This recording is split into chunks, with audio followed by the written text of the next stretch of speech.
tí a kà lónìí yẹn ó ṣe pàtàkì fún àti èèyàn àti ẹ̀yin tí a kó ara wa jọ tá à ń ṣe àfẹ́rí ẹ̀mí mímọ́ àti ẹ̀bùn rẹ̀ nínú ẹ̀písítélì Apostle Paul sí àwọn ará Róòmù orí 12 yẹn.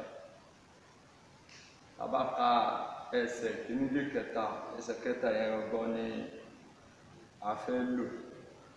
Ó ní ǹjẹ́ mo wí fún olúkúlùkù ènìyàn tí ó wà nínú yín nípa oore ọ̀fẹ́ tí a fi fún mi kí ó má ṣe ru ara rẹ̀ ju bí ó ti yẹ ní rírò lọ, ṣùgbọ́n kí ó lè rò níwọ̀ntúnwọ̀nsì bí Ọlọ́run ti fi ìwọ̀n ìgbàgbọ́ fún olúkúlùkù. Hallelujah. Hallelujah. Ká lè rò ní ìwọ̀ntúnwọ̀nsì, ká má rò ju bí ó ti yẹ lọ. Èyí dá lórí pé èrò wa ó wá mú àkórí yẹn jáde wípé kí a má ṣe rọra wa ju bí ó ti yẹ lọ. Tó bá ní à ń rọra wa ju bí ó ti yẹ lọ, èdè kan, gbólóhùn kan wà tá a lè fi qualify ẹ̀yàn pé sentence nìyẹn, ká má ṣe rọra wa ju bí ó ti yẹ lọ. Ṣùgbọ́n gbólóhùn kan, word kan wà tá a lè fi summarize ìgbéraga, pride. Kí ló mú ọ̀rọ̀ yìí jáde nínú ọ̀rọ̀ ẹ̀bùn, onírúurú ẹ̀bùn? Nígbà tó ń sọ̀rọ̀ onírúurú ẹ̀bùn, èmi lẹ́bùn kan, ẹ̀yin lẹ́bùn méjì, ẹnìkan nírú ẹ̀yà ẹ̀bùn báyìí, ẹnìkejì nírú ẹ̀yà ẹ̀bùn kejì. Ṣùgbọ́n kí ni èrò wa nípa ẹ̀bùn yẹn? Àwọn bàbá wọn ti ṣe iṣẹ́ pàtàkì, wọ́n fi ìtumọ̀ ẹ̀bùn wọ́n ti fi hàn wá, wọ́n sì jẹ́ ká mọ̀ wípé ohun tí a kò sanwó fún ní ẹ̀bùn, èyí tí èèyàn lè fi fún ni àbí tí Ọlọ́run fi fún ni. À ń sọ èyí tí ẹ̀mí mímọ́ Ọlọ́run fi fún wa báyìí. So a bá fi ṣe àkàwé kan wípé bí ẹ̀yà ara, bí ẹ̀bùn ṣe pé oríṣiríṣi, a fi ẹ̀yà ara ṣe àkàwé ẹ̀ wípé ẹ̀bùn kan dàbí apá, ẹ̀bùn kan dàbí ojú, ẹ̀kan dàbí etí, ẹ̀kan dàbí imú ní onírúurú wọn. Gẹ́gẹ́ bí Jésù Olúwa wa náà ti ṣe máa ń fi ọ̀rọ̀ ṣe òwe fún wọn kí ó lè yé wa dáadáa wípé ṣùgbọ́n gbogbo ẹ̀yà ẹ̀bùn yìí bó ṣe yà sọ́tún tó yà sósì, ara kan ṣoṣo ni gbogbo wọn ṣiṣẹ́ fún. Ṣùgbọ́n kí lè rò ní àti yín nípa ẹ̀bùn yẹn? Nígbà tèmi ní ẹ̀bùn ìríran, ẹ̀yin ní ẹ̀bùn ìlálàá, ká dá padà wá sínú ìjọ mímọ́. A pe àwọn kan bẹ́ẹ̀ evangelist, a pe àwọn kan wípé kán máa fowó ran ìjọ lọ́wọ́. Nínú ẹ̀ làwọn kan wọ́n mọ ilẹ̀ yẹn gbá tó jẹ́ pé tó bá gbà á dàbí ìpẹ́lẹ̀ omi ò mọ̀ gbá.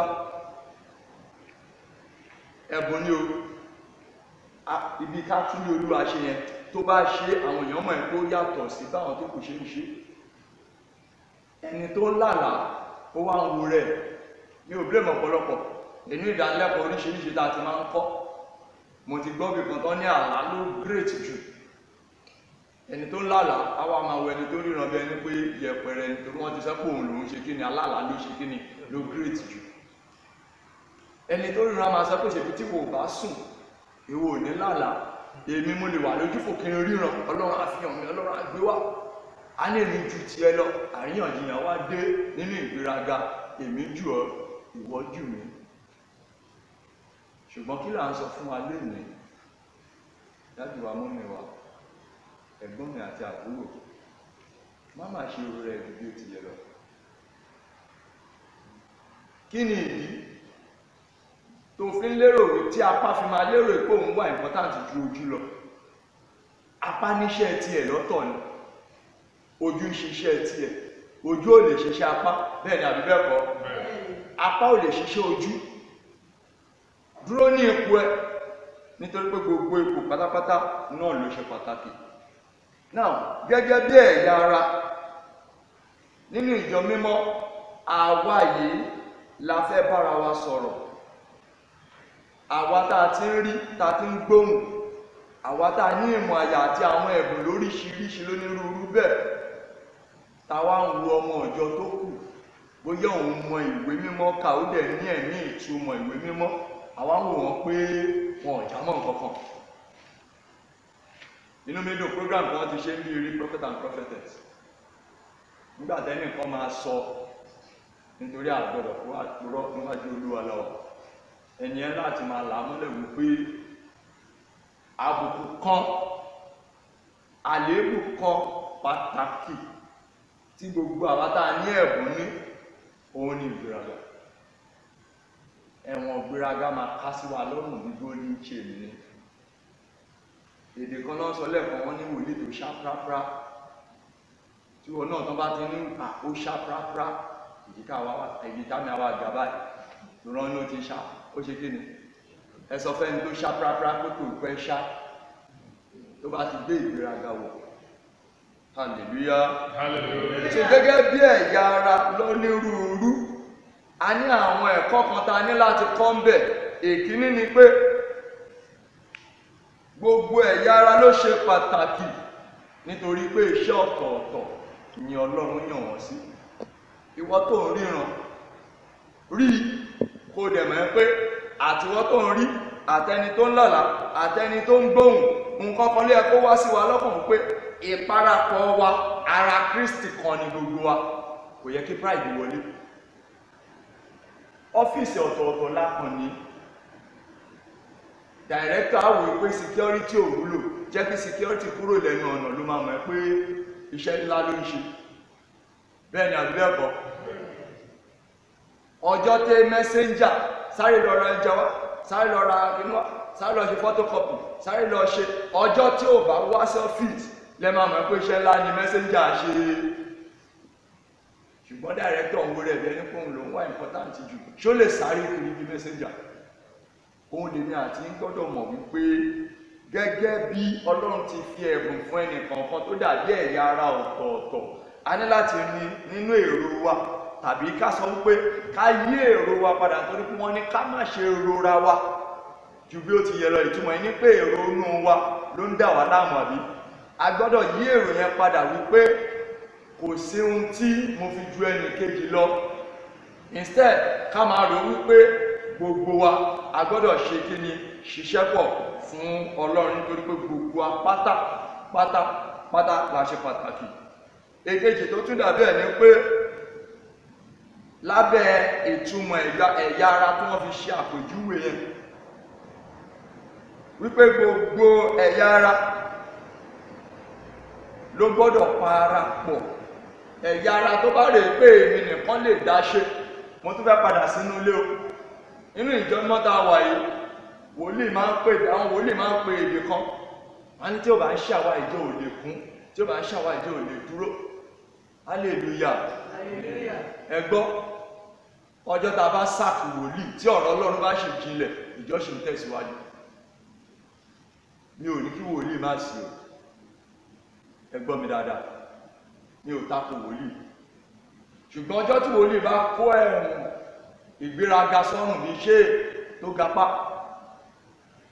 tí a bá ṣá wòlíì tì kúrò bẹ̀, tí ọ̀rọ̀ Ọlọ́run bá ṣì dúró nínú ìjọ yẹn, ìjọ á ṣe kí ni sà? Ìjọ á tẹ̀síwájú. Ṣùgbọ́n wòlíì níṣẹ́ tiwọn. Ohun tá à ń wí ni pé má ro ara ẹ wípé tí ń bá síbẹ̀ kò lè ṣeé ṣe. Lórúkọ Jésù, ẹ̀mí ìrẹ̀lẹ̀ tá a fi ṣe, tá a fi mọ̀ pé àtẹ̀mí àtẹ̀vangelist àtàríran àtàlálà, àtẹni tó ń gbálẹ̀ tó ń nu chíà, gbogbo àpawọ́pọ̀ ṣiṣẹ́ fún Kristi ni. Ọjọ́ tá a bá ti ní èrò yẹn, èrò inú wa tán ní ká yí padà yẹn, á bẹ̀rẹ̀ sí ṣe kí ni o? Á bẹ̀rẹ̀ sí yí padà. A rí ẹ nínú 1 Corinthians, ẹ bá mi rí, ẹ bá mi ka chapter 12 yẹn, ẹ bá rí 15-16. Kájọ mọ̀ wípé à ń parapọ̀ ṣiṣẹ́ fún Ọlọ́run ni. Bí ẹsẹ̀ bá wí pé, ẹ tún gàṣà. bí ẹsẹ̀ bá wí pé, Bí ẹsẹ̀ bá ń sọ wípé kí ni? nítorí èmi kì í ṣe ọwọ́, Èmi ò kì í ṣọwọ́, mo yàtọ̀ sọ́wọ́. èmi kì í ṣe ti ara, Ó ní èmi ò ń ṣe ti ara. èyí kò lè mú má jẹ ti ara mọ́. Wọ́n ní kò lè yá kúrò ní ara. Bí etí bá sì wí pé, Tétí bá tún dáhùn tiẹ̀, èmi kò ṣe ojú, tó lóun ń ṣojú, èmi kì í ṣe ti ẹ̀yà ara. òun ò ń ṣe ti ẹ̀yà ara. èyí kò lè mú kí ó má jẹ́ ti ara mọ́. wọ́n ní kò lè ṣeé ṣe kó ṣe sà kò lè ṣeé ṣe kókó ní kò ṣe ti ara mọ́ nítorí pé ara kan náà sì ni wá òṣìṣẹ́ kan náà sì ni wá àbí wọ́n ní ká sowọ́pọ̀ pẹ̀lú ìfẹ́ mímọ́. ká sowọ́pọ̀ pẹ̀lú ìfẹ́ mímọ́ ká mọ̀ wípé àtèmi àtẹ̀yin tí ń bá rí yín iṣẹ́ yìí ò tí ì pé ó ti di méjì tàbá rí ẹ̀kẹta tó tún dàbí rẹ̀ òun ní pé gbogbo ẹ̀yà ara tó kù kẹ́ mọ̀ wípé kò pé láì sí èkejì. tí wòlíì bá wà nínú ìjọ tí kò sí evangelist olùṣọ́ travel tó jẹ́ wòlíì nìkan ló fẹ́ ṣe mo sọ́rí láti sọ tí wòlíì bá wà nínú pẹpẹ tí kìíní wá bá bà lé wa níbi tá a fi ń gbẹ́sìn lọ́wọ́ tó di wáì níbi tá a yẹ ká ti gbàdúrà tàbí ó yẹ kán ní ká dìde ibi tí gbogbo àmà kúnlẹ̀ sí nígbà tó yẹ ká ti dìde ní ọ̀ hallelujah. ìtumọ̀ ẹ̀ ni wípé iṣẹ́ toníkálùkù ó ṣe pàtàkì tí ẹnìkejì ò bá wá àti pé tèmi àti ń bá ní ìrònú bẹ́ẹ̀ wípé kí ló ṣe tí lágbájá ò sí ń bí àti pé a rí wípé a ní gbé ìgbéraga wọ̀ mọ́. ìgbọ́njọ́ ta bá ti rò pé èmi ni mo jẹ́ kíjọ dúró tí ó bá sáwọn tó kù tèmi kan bá wà ń bẹ̀ iṣẹ́ ti ṣe é ṣe ẹ̀gbọ́ mistake ti dé lórúkọ Jésù èmi àti yín ò ní ṣìnà. náà ká tètè sún síwájú ká má bàa dára wa lágara. a sọ pé ẹ̀bùn ẹ̀mí ni àbí ẹ̀bùn ẹ̀mí yìí ó ń láti ní ìwúlò tí ẹ̀mí fífi fún wa. ẹ̀mí ò kàn déédéé fún wa ní ẹ̀bùn kódà tó bá ṣe mí ni mo wo brọ́dà mi sùnsùn as media man wípé kámẹ́rà ẹ̀mí máa ń níbi kámẹ́rà tó dáa bí mo ṣe wà lamẹ́ríkà jẹ́ kí n bá wọn get kámẹ́rà dání tí n bá gbé kámẹ́rà wá gẹ́gẹ́ bí ẹ̀bùn fún wọn láti lè jẹ́ kí iṣẹ́ wọn ṣe kí ni kó tẹ̀síwájú kí ògo Ọlọ́run lè bùyọ láyé o. ìtumọ̀ ẹ̀ ni pé ẹ̀bùn Ọlọ́run tí ẹ̀mí bá fi fún ẹ ó ní ìdí kìíní òun sì ní pé láti jẹ èrè fún Ọlọ́run. ó lálàá ni oríran ni òun fèdè fọ̀ tàbí gbogbo ẹ̀bùn yòówù tó bá kù ẹ̀mí ló fi fún ẹ. 4:24 John yẹn kálẹ̀ kan wípé ẹ̀mí ni Ọlọ́run àwọn ẹni tí ń sìn tán bá ní ẹ̀mí ló fún yín à ń sọ̀rọ̀ nípa Ọlọ́run náà ni Ọlọ́run ló fi fún ẹ. ẹni tó fi fún ẹ bíi tálẹ́ǹtì ni ó máa padà béèrè èrè tó fi tálẹ́ǹtì yẹn jẹ. ẹ jẹ́ ká wá mú sí ọkàn wa lónìí wípé ẹ̀bùn tọ́lọ́run fún mi kì í ṣe fún ìgbéraga tàbí fún ìwúlò ti ara nìkan bí kò ṣe pé mo gbọ́dọ̀ fi wúlò fún ẹni tó ṣe kí ni o tó fún mi ní ẹ̀bùn. ẹ̀dì yẹn mú ní ìkíní ẹ máa rí ẹnu 3:3:1 tí brọ́dà mi sọ lẹ́ẹ̀kan yẹn láti kó irúgbìn lọ sọ́run nítorí kí lọ́lọ́run dá wa sáyé fún. God wanted to multiply righteousness. ó fẹ́ kí ìwà mímọ́ kó gbilẹ̀ lórí ilẹ̀ ló ṣe dá ènìyàn láwòrán ara ẹ̀. nígbà tó ti dá lion tán àti àwọn ẹran ńláńlá ó wá dá bọ̀dá eṣinṣin ó dá bọ̀ sìsá tí ń tàkẹ̀ kí ń rí tó máa ń jẹ wáyé àlè fojú rí. tó bá ṣe pé Ọlọ́run ó tó bí àwa Yorùbá ṣe ń tó ni ẹni tó bá ju àlà bọ̀dá ló yẹ ká máa pè bọ̀dá tí ó yẹ ká máa dọ̀bálẹ̀ kí ẹ̀fọn ni. nígbà tó Ọlọ́run dá wọn tán ó wò títí pé lára àwọn eléyìí mi ò lè ìrí mi àti àwòrán mi ò lè wà kò lè hàn lára wọn. wọ́n lọ́lọ́run pàṣẹ gbogbo àwọn nǹkan tó kù nínú àṣẹ ọ̀rọ̀ àbí jẹ́ kí ìmọ́lẹ̀ wà jẹ́ kí eléyìí wà jẹ́ kí eléyìí wà jẹ́ kí eléyìí wà. ṣùgbọ́n ènìyàn ó fi ara balẹ̀ mọ́ ni wọ́n ló dáa hallelujah. nígbà tó dá wa láwòrán rẹ̀ ó fẹ́ ká dàbí òun who is God he is holy and righteous. ó fẹ́ ká náà máa multiply holiness and righteousness ló ṣe dá wa ní àwòrán rẹ̀. so nítorí náà ó wá ń retí wípé mo ti dá yín tọ̀hún tí mo ti torí ẹ̀ dá yín láti kó irúgbìn lọ sọ́run kẹ́ kó àwọn èèyàn tó holy tó righteous wá sọ́dọ̀ mi padà. ṣùgbọ́n kí kàkà kémi àtẹ̀yìn ṣe àwọn nǹkan wọ̀nyí nípa ẹ̀bùn tí Ọlọ́run fi fún wa ìgbéraga la kó wọ̀ àwa ń rora wa ju bí ó ti yẹ lọ. Láàárín evangelist méjì gan, èmi lè wàásù jẹ́ni kejì lọ láti máa bára wa fún. Láàárín prophet, ìkan náà ń ṣàpráprá ju kejì lọ. Ẹ jẹ́ ká rò lónìí wípé ẹ̀bùn yẹn ìwúlò ẹ̀ kìí ṣe fún ṣàpráprá tẹ̀ ń sọ, kìí ṣe fún ìgbéraga ká máa kọ̀m̀píà. Mo lè odidi olùṣọ́ yẹn mo lè wàásù jù lọ. Ta ló rán iṣẹ́? Ìwọ̀n ìtọ́lọ́ ní kí wọ́n sọ ló ń sọ, ìwọ̀n tó lùṣọ́ lè sọ lolùṣọ́ ṣe kí ni o ló ń sọ. Gbogbo ẹ̀ tá a bá pàápọ̀ á di ara kan láti fi wúlò fún Ọlọ́run. Lórúkọ Jésù ẹ̀mí tá fi kórúgbìn lọ sọ́run, Olúwa yóò fi jogún fún wa. Tẹ́ bá wo inú Ephesians 4 yẹn verse 11 to 13, wọ́n sọ ìdí tí àwọn ẹ̀bùn yìí fi wá náà níbẹ̀. Ìkíní, wọ́n ní fún àṣepé àwọn ènìyàn mímọ́. Ephesians 4 verse 11. Fún àṣepé àwọn ènìyàn mímọ́. Nígbà tó ń sọ̀rọ̀ àwọn ẹ̀bùn yẹn, kí ni ìdí tí wọ́n fi ń ríran? Kí ni ìdí tèmi fi ń lálàá? Kí ni ìdí tí evangelist fi ń sọ ọ̀rọ̀ Ọlọ́run tí gbogbo wa fi ṣe?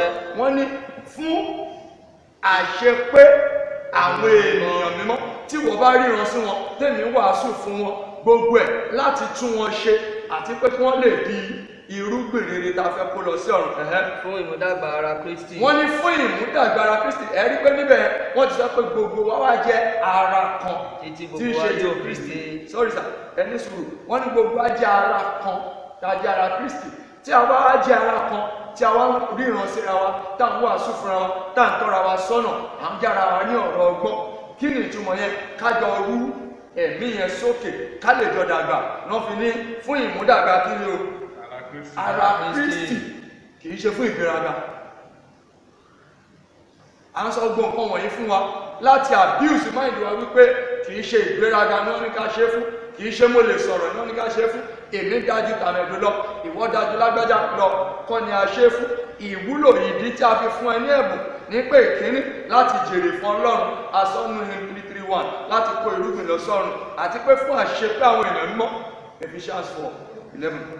A ní fún ìmúdàgbà ara Kristi títí gbogbo ayé ò fi dé ìṣọ̀kan. Wọ́n ní gbogbo wa àwa di ìṣọ̀kan ìgbàgbọ́ gbogbo wa àjọ gbóná bákan náà. Nítorí pé ibi tí ìgbàgbọ́ tiẹ̀ ti yẹ̀, èmi lo ọ̀rọ̀ ọgbọ́n tó jẹ́ ẹ̀bùn tèmi, mo fi gbé ẹró. Nígbà tí ẹsẹ̀ tèmi ń gbọ̀n, ìwọ gẹ́gẹ́ bí aríran àdúgbò òlì, Ọlọ́run tún kọ sí ẹ wípé sọ fún pé ọmọ ẹ̀mí má bẹ̀rù. Àwa ń lo gbogbo nǹkan wọ̀nyí láti ṣe kí ni o, kí gbogbo wa lè dàgbà. Àti ìmọ̀ ọmọ Ọlọ́run. Kí a lè ṣọ̀kan nínú ìgbàgbọ́ àti kí ọmọ Ọlọ́run lè ṣe kí ni o. Títí a ó fi di ọkùnrin. Wọ́n ní tí a fi máa kúrò ní ọmọdé, a lè rí ẹgbọ́n mi dáadáa. Hallelujah. Ọkùnrin tí wọ́n sọ mẹ́ta ẹ bá kà á nínú English version, tá a fi máa di man. Gbogbo ẹ̀yin tẹ̀sí jẹ́ ọmọ Ọlọ́run. Mo láyọ̀ láti sọ fún ilé ìdìbò ìṣẹ́ ní táǹdọ̀ ni mo kàn sáré yí àbàrà síbẹ̀. Gbogbo wọn tó jẹ́ pọ́jọ́ tá a ti fà ẹwọ inú ìjọ, Jésù ló pé ọ̀tọ̀ọ̀tọ̀ máa bọ̀. Tó sì dúró gẹ́gẹ́ bí ọmọ Ọlọ́run títí dòní, ṣọ́mọ kì í dàgbà ni. Wọ́n ní a gbọ́dọ̀ dàgbà. Gbogbo ẹ̀bùn yìí ká lò ó fúnra wa, ká lè jọ dàgbà, ká lè di ọkùnrin. Títí a ó fi dé ìwọ̀n gígùn ẹ̀kún Kristi. Wọ́n ní àwa dé ìwọ̀n gígùn ẹ̀kún Kristi, gbogbo á ní full stature of Christ. Hallelujah. Ẹ ṣé sà, ẹ ṣé pọ̀ sà. Gbogbo ìdí tí a ṣe fún wa ní ẹ̀bùn yẹn, ẹ̀bùn tó bá wá nínú ìdílé ẹ lò láti gbé ìdílé ẹ fi make wọn kán dàgbà. Ẹ̀bùn tó bá ní nínú ìjọ lò ó fún ìjọ Ọlọ́run kí ìjọ Ọlọ́run dàgbà. Ẹ̀bùn tó bá ní láàárín ọ̀rẹ́ lò ó láàárín àwọn ọ̀rẹ́, wọ́n gbọ́dọ̀ dàgbà kúrò ní ipò tí wọ́n wà tẹ́lẹ̀ kí wọ́n di ẹ̀kún gígùn Kristi. We must measure up with the length of Christ.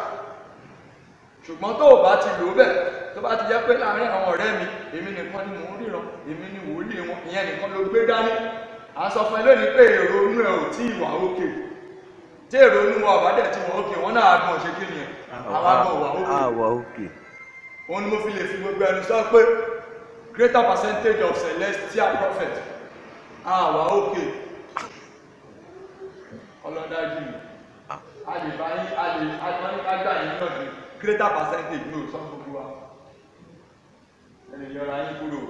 But greater percentage tá a bá ti rí ìràn kékeré báyìí, tí mo sáré lọ gbé fọ́pọ̀nà sọ́run báyìí, bá ṣe máa ń ga párí lórúkọ Jésù ẹ̀mí tá fi ro ìra wa ní ìwọ̀ntún ìwọ̀nsì tá fi mọ̀ pé nítòótọ́ fún Ọlọ́run ni ẹ̀bí Ọlọ́run kó gbé wa lónìí. Àmín. Orin wa kan tó wá sọ fún wa pé ká ṣiṣẹ́ fún kí ni o ìwẹ̀nùmọ̀ ẹ̀nu gbogbo ẹ̀bùn yìí tó o bá lò ó gẹ́gẹ́ bó ṣe yẹ kó o lò ó ń lò fún ìwẹ̀nùmọ̀ ẹ̀mí ẹ̀. Kí ni ìwẹ̀nùmọ̀ ẹ̀mí ẹ̀? Mo fi ń gbẹ ẹ̀mí ara ẹ̀ là. You use it to help yourself. Ìwọ́n tó rí pé ọ̀rẹ́ ẹ̀ ló ń jíṣẹ́ fún, ọ̀rẹ́ ẹ̀ ló ń tú àṣírí fún wípé kó má bàa kó sínú ìdánwò.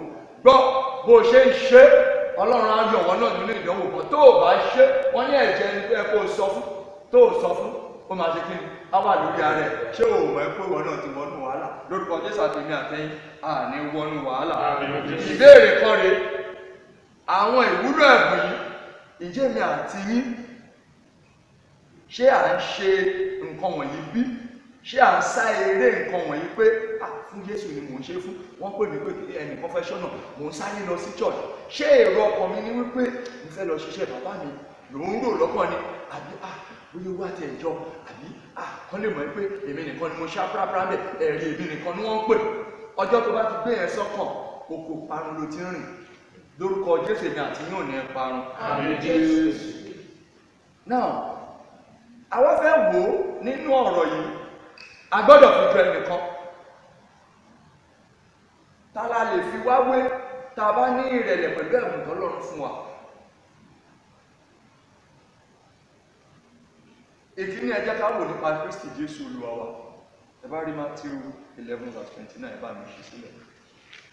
Kristi Jésù Olúwa wa ẹni àkọ́kọ́ tá a gbọ́dọ̀ máa wò nítorí Jésù ti tò síwájú àwa ń tò tẹ̀lé lẹ́yìn bí ẹni tó ń ṣe open ballot system election àbí èmi àti yín ti dìbò fún Jésù gẹ́gẹ́ bí orin tó ń kọ yẹn.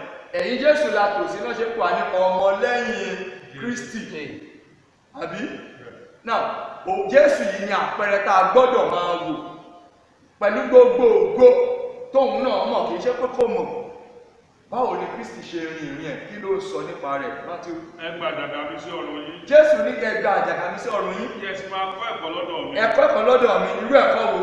Nítorí onítùtù. Ó ní onínú tútù. Àti onírẹ̀lẹ̀ ọkàn ní Onírẹ̀lẹ̀ ọkàn ní mẹ́hẹ́. ẹ̀yin yóò sì rí ìsinmi fún ọkàn. Onígbà náà lè rí ìsinmi. Onínú tútù àti onírẹ̀lẹ̀ ọkàn. Ṣé mi àti ń jẹ́ onírẹ̀lẹ̀ ọkàn? Ẹ̀bùn kékeré tí mo ní.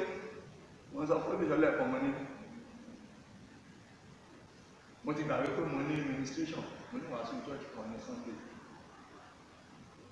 Adẹ̀ tó ti yàn mí síṣẹ́ ń bí. Ẹlòmíì máa fi gbéraga ká ọmọ ẹ̀mí. Ó lè ní èmi ni mo gúgù gan ni torí ẹ̀ ni wọ́n ṣe kò ń ṣe bó ṣe gúgù. A ní kó wá ṣiṣẹ́ fún ẹ̀lọ́mọ ẹ̀mí ẹ̀. Òun ò gúgù. Gbogbo nǹkan tá à ń bá bọ̀ ní pé má ro ara ẹ kó jẹ́ nǹkan kan. Nígbà gbogbo máa fi ẹnìkan síwájú ara ẹ pé ẹ bọ́ síwájú. Ṣùgbọ́n kán tó pèèyàn ó ti ń lọ gẹ́gẹ́gẹ́ pé èmi náà máa pè torí èmi ni mo gúdù jù. Gbọ́ ọ̀nà ìparun ni lórúkọ Jésù èmi àti yín ò ní parun. Ti Kristi Jésù là ń wò yẹn gbogbo ìgbà ló máa ń fi ọlá fún Ọlọ́run. Tó bá ń sọ̀rọ̀ báyìí ibi tó yẹ kó ti accord respect yẹn tàbí ọ̀nà yẹn fún ara ẹ̀ àmàdàpadà sọ́dọ̀ Ọlọ́run. Àwọn ọmọ ẹ̀yìn pàápàá pè ní olùkọ́ni rere kí ló ń kì í ṣe kó orí rẹ̀ lẹ́ni búburú ó ní ẹni rere kan ò sí ó fi rẹra sílẹ̀ ó ní bí kò ṣe bàbá mi tí ní ṣe kí ni ìwọ̀n tó bá jẹ́ mi mọ́ gẹ́gẹ́ bí àṣà wa tá a máa ń dá ẹni tí Ọlọ́run ń lò fún iṣẹ́ ìránṣẹ́ ìgbà yìí àwọn onílù náà aládàáni gbogbogbò wọ́n ti ní ẹ máa pàtẹ́wọ́ fún ọjọ́ pàtàkì ẹgbọ́ ọmọ àlè náà máa tù tọ́ máa sà torí òní wú tí n bá máa jáde bẹ́ẹ̀ tẹ́ bá ti kẹ̀mí tó bẹ̀ tẹ́ sàmì tó bẹ̀ tó nílùú dàgbòrò tí n bá máa jáde ó lè yẹ bẹ́ẹ̀ náà ṣe máa jáde bí eégún lùwà rẹ̀ hallelujah wọ́n kí Jésù wọ́n sá Jésù dá ògo yẹn padà sí ọ̀dọ̀ ṣáà ìmọ̀ dẹ́gbò yẹn padà àwọn wòlíì tó ṣaprápá ní jọ́jú wa ni kan tó sọ délé òun náà tún ti pọ́n láti fàpọ́nlé kan lé èmi nì ní chọ́ọ̀chì yẹn tọ́ba ní onípẹ́tẹ́sì wá èmi náà wá lórúkọ Jésù ẹ̀mí tó fẹ́rẹ̀ ra wa sílẹ̀ bíi ti Kristi ẹni tí ń ṣe aláṣepé tó ṣe olùpilẹ̀ṣẹ̀ àti aláṣepé ìgbàgbọ́ wa tẹ bá rí ìbẹ̀rẹ̀ bó ṣe máa sábà bẹ̀rẹ̀ ọ̀rọ̀ ẹ̀ nìyẹn ọ̀rọ̀ tútù mo fi ìyọ́nú Ọlọ́run bẹ̀ yín mo àbí bó ṣe bá ọ̀rọ̀ ẹni sọ mo fi ìyọ́nú Ọlọ́run bẹ̀ ó yẹ kó máa pàṣẹ ni àwọn tó gbé ìjọ kalẹ̀ tó bá ṣèwọ ló gbé ìjọ kan kalẹ̀ tó bá máa dé rẹ̀ wá ní kọ́kọ́ rí pásítọ̀ fún ẹni orin tán kọ fún pásítọ̀ ló máa ní kọ́kọ́ fún ẹ páríṣì kan ló kọ́ hallelujah Hallelujah. a ní wọ́n kọ Jésù tìjọba fún òun náà ní pásítọ̀ rán yúnífọ̀mù náà máa rántí tó á fún rẹ̀ lóyè tí ò yẹ kó fún rẹ̀ ṣùgbọ́n Paul apostoli pẹ̀lú ìrẹ̀lẹ̀ mú fi ọ̀nà Ọlọ́run lè ohun tútù ìwà pẹ̀lẹ́ tẹ́bá rí Ephesians 3 verse 8 nínú gbogbo ọ̀rọ̀ ẹ̀ nínú ìwà ẹ̀ bó ṣe pe ara ẹ̀ gan ẹni bó ṣe pe ara ẹ̀ bẹ̀ 3:8 fún ẹni tó kéré jù ó ní òun ẹni tó kéré jù lọ yes sir nínú gbogbo àwọn ènìyàn mímọ́ nínú àwọn ènìyàn mímọ́ láti orí ọ̀fẹ́ yìí fún oh my god ẹ tún bá mi bẹ̀rẹ̀ sà fún èmi tó kéré jù ó ní fún òun tí òun kéré jù nínú mímọ́ àwọn ènìyàn mímọ́ ẹ sàṣẹ́yìn lè sọ bẹ́ẹ̀ tí ìyanu kan bá ti ọwọ́ mi ṣẹlẹ̀ lónìí gbàm tẹ́yìn wọ̀nyí tẹ́ máa ń kọ wá lẹ́sẹ̀ tẹ́ wá sáré tẹ̀lé mi gẹ́rẹ́gẹ́rẹ́gẹ́rẹ́ àbẹ́ ọ̀nà ṣe máa ń ṣe kí n sọ̀rọ̀ káṣẹ́ dẹ̀ tẹ̀lé báyìí gbàm ó ṣẹlẹ̀ lẹ́sẹ̀ máa sáré tẹ̀lé mi lẹ́yìn gẹ́rẹ́gẹ́rẹ́ èmi náà Paul apostoli ó mọ rẹ̀ ó mọ iye ìjọ tó ti gbé kalẹ̀ ẹni tí ò fẹ́ yàwó kò ṣe kan ó ń sọ níbi kan wípé kí ni ó àyà wá nínú ìfẹ́ Kristi ṣé nínà ni ó ní láì mọ iye ìgbà ṣé túbú ó ní ṣe ikú ni ìtumọ̀ ní pé ó ti kú rí hallelujah ẹni ó wá ń pè rẹ̀ ní ẹni tó kéré jù nínú àwọn ènìyàn mímọ́ ṣé iná lè rẹ̀ ráyé sílẹ̀ bẹ́ẹ̀ ó fi rẹ̀ sí ipò ẹ̀yìn ṣùgbọ́n tèmi àti bá lè rí ìran kan tí ìran yẹn ṣẹ lẹ́ẹ̀kan báyìí tàbí mo ṣe prayer kan Ọlọ́run fi àṣẹ sí lórúkọ Jésù ẹ̀mí ìgbéraga Olúwa bá wí nínú ayé wa ìyẹn tún jẹ́ ẹ̀kọ́ kan kí ni ìdí tí a ṣe gbọ́dọ̀ rú ara wa ju bí ó ti yẹ lọ hallelujah ó ṣe pàtàkì fún wa láti rẹ ara wa sílẹ̀ ká má ra ju bí ó ti yẹ lọ 1 Corinthians 12 yẹn ṣe wà ń bẹ̀ ọjọ́ tí wọ́n bá ti ń rò wípé wọ́n ló dára jù tèmi tí ń rò pé mi ni mo dára jù ìyapa máa dé bẹ́ẹ̀ ni àbí àbọ̀ tí mo wúra mi pé olùṣọ́jọ́sì yẹn gan mo dáa jùlọ tó bá kàn wá sùn mo gùdù jùlọ tó bá kàn ká sọ prophetic administration mo gùdù jùlọ tó bá kàn ká gbàgbà èmi máa ń yọná lẹ́nu òun kí yọná lẹ́nu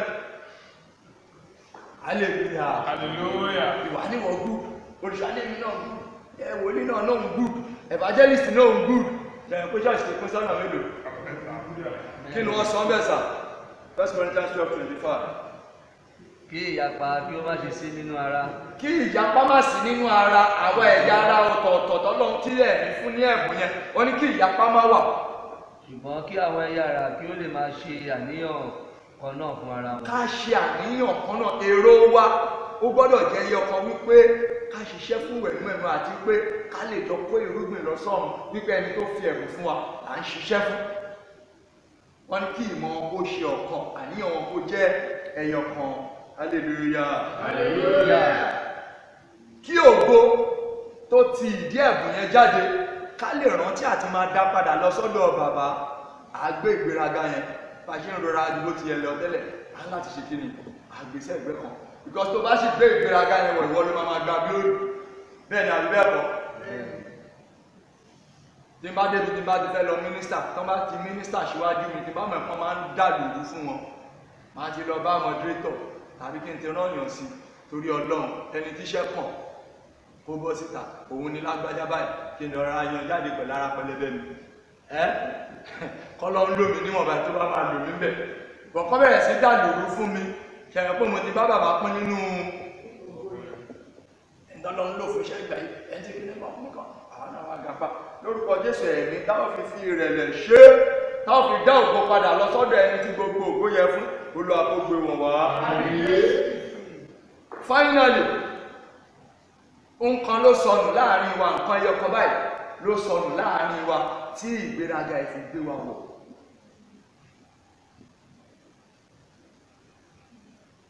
bàbá ń ka ọ̀rọ̀ ìfẹ́ yẹn wá ní ìfẹ́ kì í fẹ́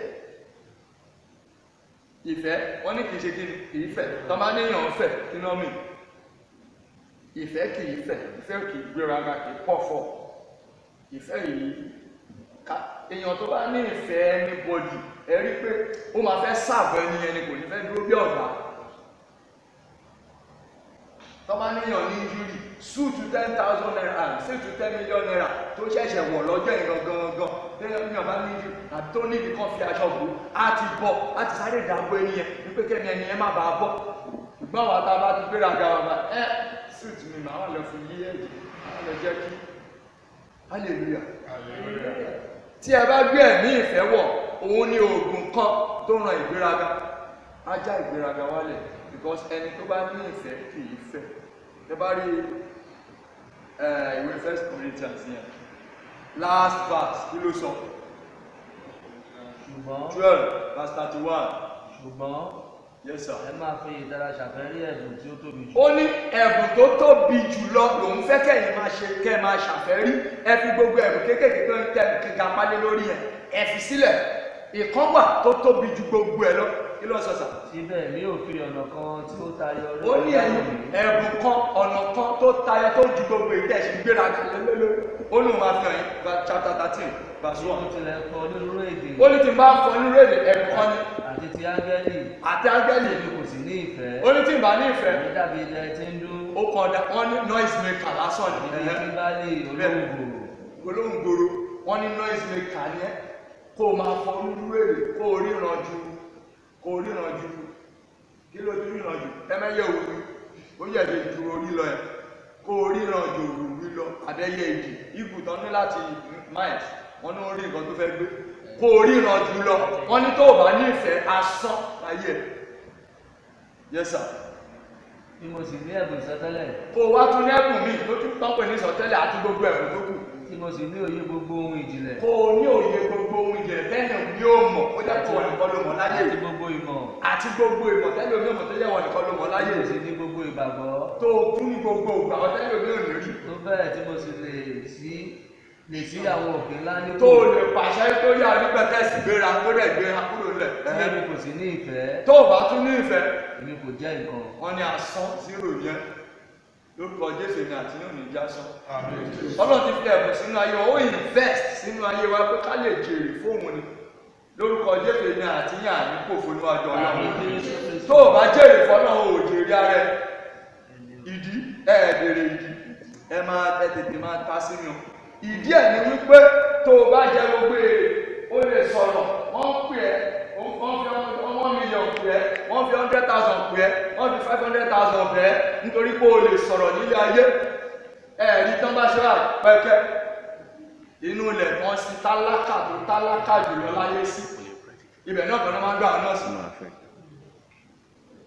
àwọn adéwájú ẹni tó fún lẹ́bùn anẹ́bùn tí mo lù fún ẹ báwo ló ṣe lò sí bàbá mo fi gba ìgan láyé kúrò lọ́dọ̀ mi ò mọ̀ rí òun jẹ́ ṣẹ́ni ẹ ti ṣọ́ọ̀tì àbí kò ṣọ́ọ̀tì lórúkọ Jésù àtẹ̀mí àtẹ̀yìn àní ṣọ́ọ̀tì nínú ẹ̀mí bá a ṣe ní ṣọ́ọ̀tì àní ṣọ́ọ̀tì nínú ara so gbogbo ẹ jẹ́ ká gbé ẹ̀mí ìfẹ́ wọ̀ á mú ìgbéraga wa á lọ sílẹ̀ ìgbéraga tó dàbí blood pressure tó ráìsì yẹn tẹ́ bá ti ń lo oògùn tó ń pè ní ìfẹ́ tó ń gbé ìfẹ́ wọ̀ wàá rí pé blood pressure yẹn tó ń ru nínú ẹ̀yìn á bẹ̀rẹ̀ sí ṣe kí ni ìfẹ́ lóògùn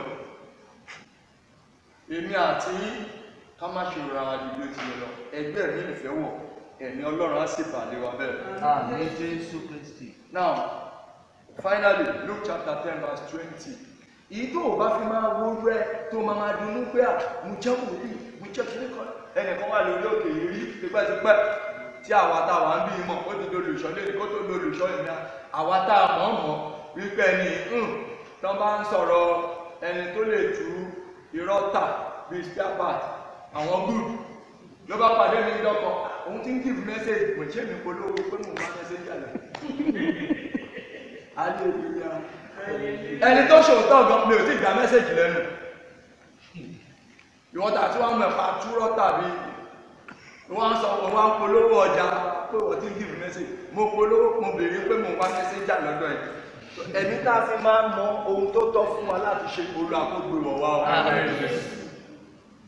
ẹni yẹn mo ti mọ̀ mímọ̀ tí mo mọ̀ nísìnyí mímọ̀ tí mo mọ̀ ó jẹ́ kí n já ìràwọ̀ ẹ̀ Ọlọ́run tiẹ̀ ń lò ẹ̀bi ò sí lọ́rùn mi torí Ọlọ́run ká dán gbogbo ẹ̀mí wò ìtumọ̀ ẹni pé má da gbogbo ẹ̀mí gbọ́ àbí shine your eyes náà sọ yẹn yes sir 10:20 do ṣùgbọ́n ẹ má ṣe yọ̀ sí èyí má yọ̀ wípé mo ní ẹ̀bùn tàbí pé àwọn ẹ̀mí ń forí balẹ̀ fún yín. bẹ́ẹ̀ ni forí balẹ̀ fún mi tàbí mò ń lálà tàbí mò ń ríran mò ń fèdè fọ̀ mo ti lọ sórí òkè 71 days mo ti lọ sórí òkè 91 days 120 days mo ṣẹ̀ṣẹ̀ dé ṣùgbọ́n ẹ kúkú yọ̀ pé ẹ kúkú yọ̀ wípé a kọ orúkọ yín ní ọ̀run nípa ẹ̀bùn tọ́lọ́run fún yín tẹ̀lé ló dáadáa fún Ọlọ́run nínú ayé wípé àkọrúkọ yín sí inú ìwé ìyè wọ́n ní èdè ilẹ̀ ẹ̀bá yọ̀ fún ìtọ́pọ̀lọpọ̀ wa fi ń yọ̀ lórí pé èmi náà máa ti ń ríran mo ti ń rí ṣé yẹn ló tó yọ̀ sí iṣẹ́ ta ni kò fi ṣe ṣé o rántí kó yẹ kó fi ṣe ìgbéraga ó ń gbé ní ṣánlẹ̀ ni ẹ̀mí tá a fi kọ ìgbéraga sílẹ̀ tá a fi gbé ẹ̀mí ìfẹ́ wọ̀ torí a ní ẹ̀mí ìfẹ́ kì í fẹ́ ìfẹ́ kì í gbéraga ló jẹ́ bẹ̀ lórúkọ Jésù kó lọ àgbógbó ìwọ̀n wá ẹ̀mí ìfẹ́ bẹ́ẹ̀ kó lọ àkójọ kó jọba nínú ayé wa ọ̀nà gbogbo tá a ti nílò àtúnṣe nínú ayé wa gẹ́gẹ́ bí alálà ríran àfèdèfà àti onírúurú ẹ̀bùn bẹ́ẹ̀ lórúkọ Jésù àtúnṣe láti ọ̀dọ̀ Ọlọ́run wa kó bà lórí kọ̀ọ̀kan wa láti ìsinsìnyí lọ gbogbo ẹ̀bùn tọ́lọ́run fún wa a ó lò fún ògo Ọlọ́run Jésù Kristi Olúwa wa.